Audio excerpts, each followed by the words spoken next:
Question number 1, हिचकी को English में क्या कहते हैं? आंसर, हिचकी को इंग्लिश में हिकअप कहते हैं।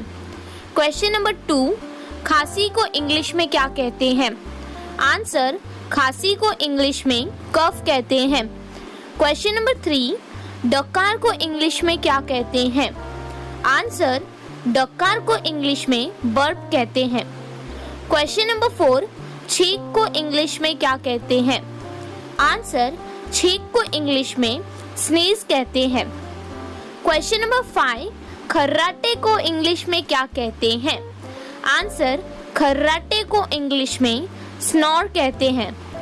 क्वेश्चन नंबर 6, उबासी को इंग्लिश में क्या कहते हैं?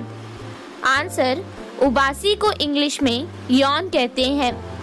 क्वेश्चन नंबर 7, उल्टी को इंग्लिश में क्या कहते हैं? आंसर, उल्टी को इंग्लिश में वॉमिट कहते हैं।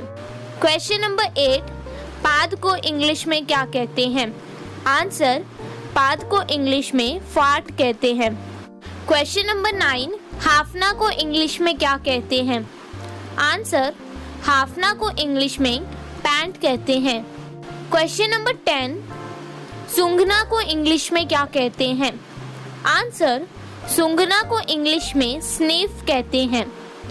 वीडियो देखने के लिए धन्यवाद। अगर वीडियो अच्छा लगा हो तो लाइक, कमेंट और शेयर करें। और फ्रेंड्स, अगर चैनल पे पहली बार आए हैं तो चैनल को सब्सक्राइब करना ना भूलें।